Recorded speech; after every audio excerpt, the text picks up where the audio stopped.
Thank you for joining me today on this beautiful, beautiful day. We're finally getting into some nice weather and just going on a little jot around a trail and usually bring a book with me to read something. Obviously, this channel is about short stories, so we're gonna read a short story today. I'm gonna light this.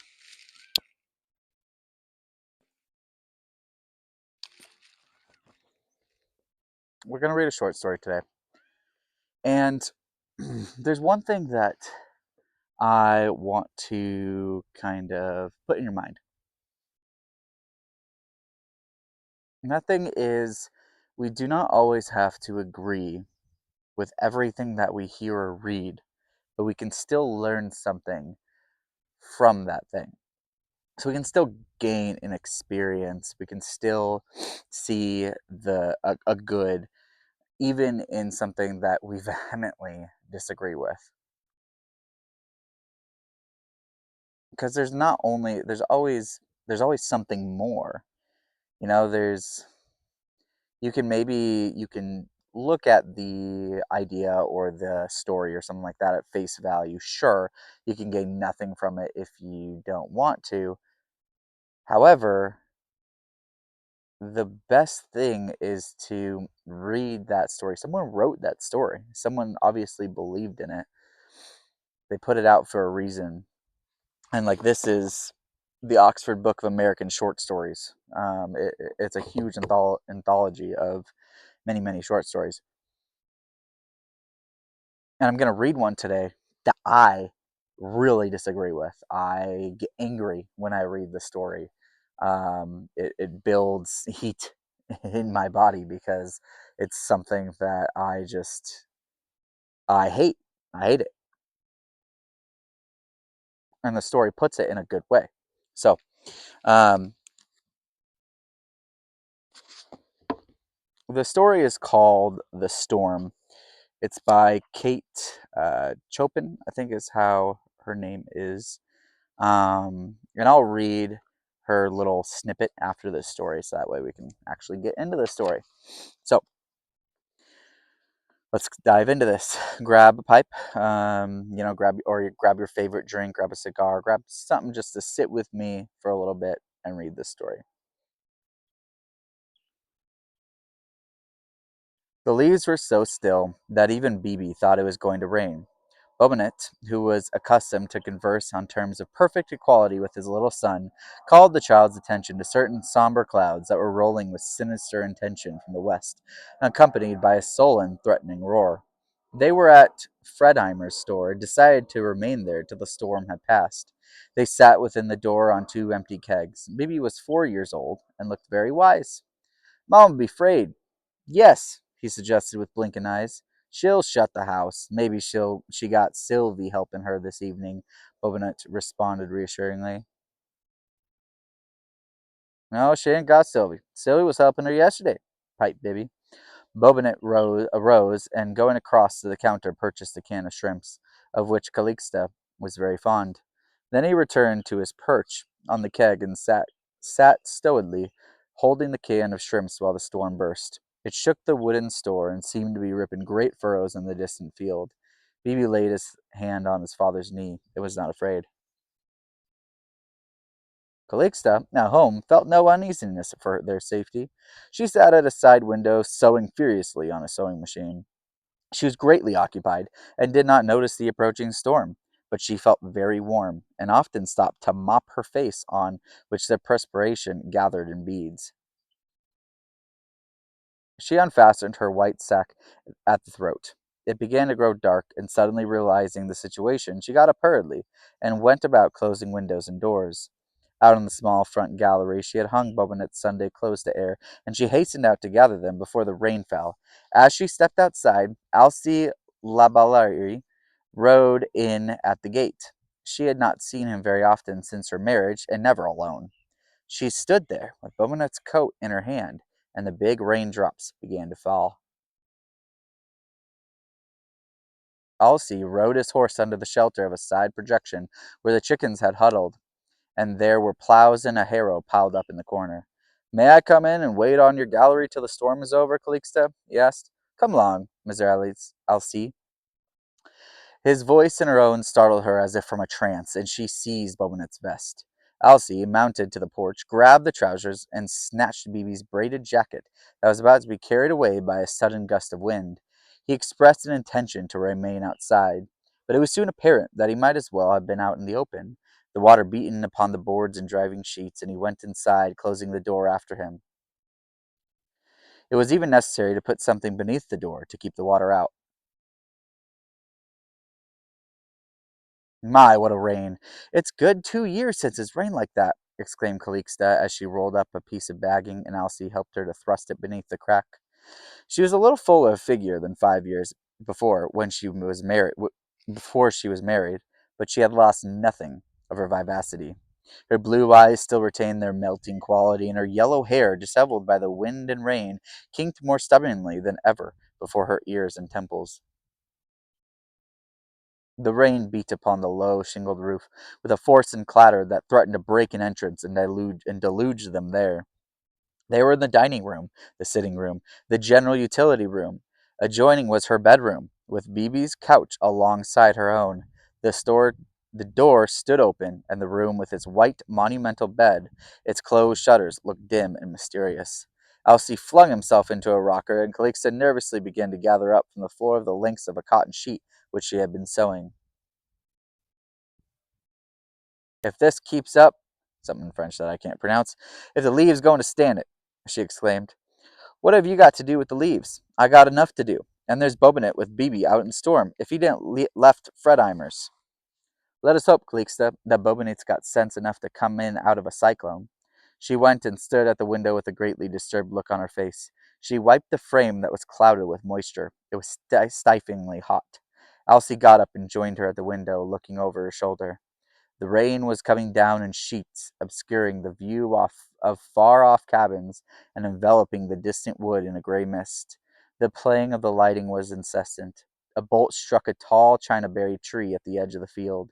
It filled all visible space with a blinding glare, and the crash seemed to invade the very boards that stood upon. Calixta put her hands to her eyes and with a cry staggered backwards. Elsie's arm encircled her, and for an instant he drew her close and spasmodically to him. Bonte! She cried, releasing herself from his encircling arm and retreating from the window. The house will go next. If I only knew where Bibi was. She would not compose herself. She would not be seated. Elsie clasped her shoulders and looked into her face. The contact of her warm, palpitating body when he had unthinkingly drawn her into his arms had aroused all the old-time infatuation and desire for her flesh. Calixta, he said, don't be frightened. Nothing can happen. The house is too low to be struck, with so many tall trees standing about. There! Aren't you going to be quiet? Say, aren't you? He pushed her hair back from her face that was warm and steaming. Her lips were as red and moist as pomegranate seed. Her white neck and glimpse of her full, firm bosom disturbed him powerfully. As she glanced up at him, the fear in her liquid blue eyes had given place to a drowsy gleam that unconsciously betrayed a sensuous desire. He looked down into her eyes, and there was nothing for him to do but gather her lips in a kiss. It reminded him of Assumption.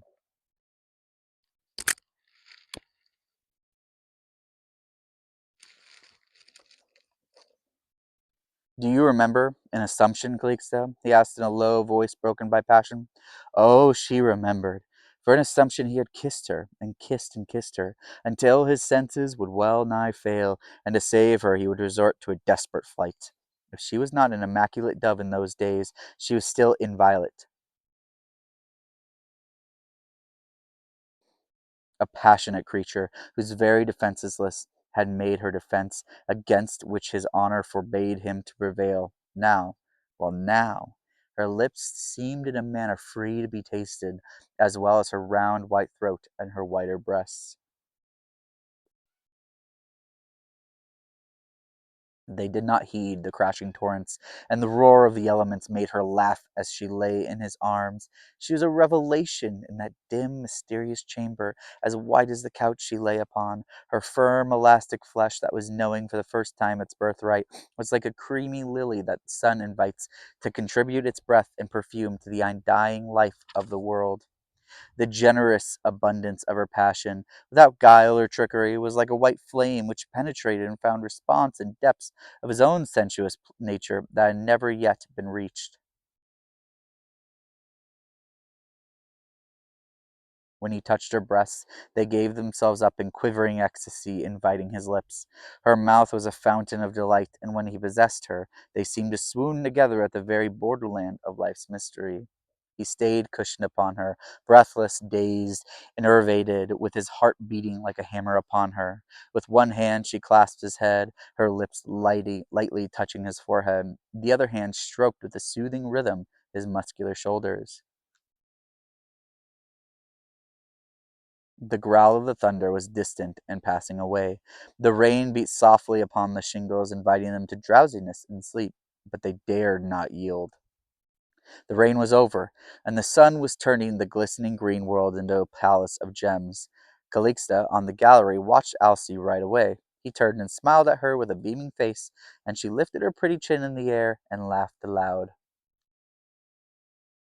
Bobinette and Bibi, trudging home, stopped without at the cistern to make themselves presentable. My, Bibi, well, what will your mamma say? You ought to be ashamed. You oughtn't put on those good pants. Look at him. And that mud on your collar. How you got that mud on your collar, Bibi? I never saw such a boy. Bibi was the picture of pathetic resignation. Bobinette was the embodiment of serious solicitude as he strove to remove from his own person and his sons the sign of their tramp over heavy roads and through wet fields. He scraped the mud off Bibi's bare legs and feet with a stick, and carefully removed all traces from his heavy brogans. Then, prepared for the worst, the meeting with an over-scrupulous housewife, they entered cautiously at the back door. Calixta was preparing supper. She had set the table and was dripping coffee at the hearth. She sprang up as they came in. "Oh, Bobinette, you back? My, but I was uneasy. Where you been during the rain? And Bibi, he ain't wet, he ain't hurt." She had clasped Bibi and was kissing him effusively. Bobinette's explanations and apologies, which he had been composing all along the way, died on his lips as Calixta fell to him as if he were dry, and seemed to express nothing but satisfaction at their safe return. "I brought you some shrimps, Calixta," offered Bobinette, hauling the can from his ample side pocket and laying it on the table. "Shrimps! Oh, Bobinette, you too good for anything!" And she gave him a smacking kiss on the cheek that resounded.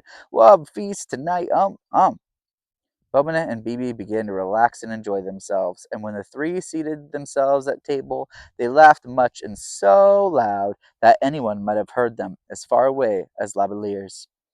Alcée Labelliere wrote to his wife, Clarisse, that night. It was a loving letter, full of tender solicitude. He told her not to hurry back, but if she and the babies liked it at Biloxi, to stay a month longer. He was getting on nicely, and though he missed them, he was willing to bear the separation a while longer, realizing that their health and pleasure were the first things to be considered. As for Clarice, she was charmed upon receiving her husband's letter. She and the babies were doing well. The society was agreeable. Many of her old friends and acquaintances were at the bay, and the first free breath since her marriage seemed to restore the pleasant liberty of her maiden days. Devoted as she was to her husband, their intimate conjugal life was something which she was more than willing to forego for a while. So the storm passed, and everyone was happy. Yeah, so that story it's really well written. Like,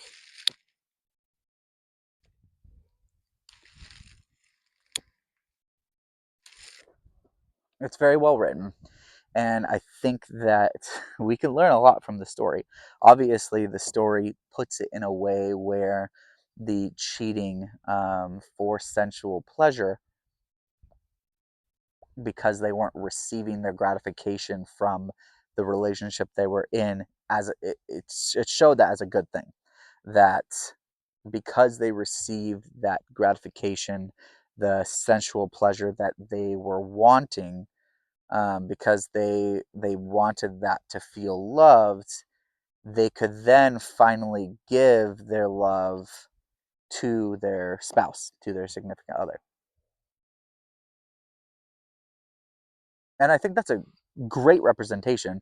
This was, I think that was written in like the 80s or 90s, but maybe even, I'm not exactly sure. Whenever it was written, it's a perfect representation of today's day and age. The reason being is that we see our spouses, our relationships as a way a way for us to gain pleasure and gratification within that other person. That's why you see that's why you see like women and men both say, I'll change this person into the person that I need them to be so that I can be fulfilled. Well, what happens, like in the story, comes along and one of the people, one of, the man or the woman, um, they come along and they meet the needs of um, said person. Well, they experience the gratification and sensual pleasure that they are looking for in their partner. And since they got that, they feel, exuberant for a little while. And, sure, you might feel good for a little bit. I would say that that story has a lot of problems in the sense of exactly that, right? Like having only being able to give the love to your spouse when you feel satisfied and gratified from what they give. And it says in the story, like, the husband was fearful of the wife because they were dirty and they didn't get back in time and all those things, and so he's trying to come up with an excuse the whole time because he was afraid of the backlash that he was going to receive. And the that can happen a lot with a wife and a husband. um, there's a lot that goes into that, but the wife doesn't feel loved, starts to lash out. The husband feels the lashing out as a disrespect, stops loving. It's this crazy cycle. Terrible. Um, I would push back on the story and say that you, as an individual, if you're in a relationship, need to be the satisfaction, the gratification for the other person, not that that person needs to fulfill it for you, but that you need to fulfill it for that person. And if both of the people in the relationship do that, you have an extremely healthy and amazing, awesome relationship.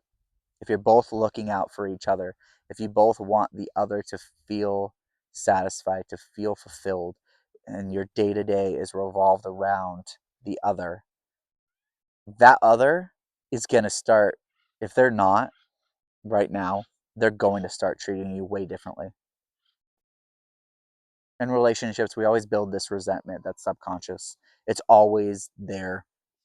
And if you're blaming the other person, if you're resenting the other person, if you are starting to pick out little actions that they do or don't do that go off on, you're focused on them fulfilling you.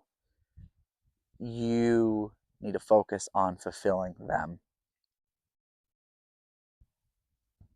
And I know that's not popular.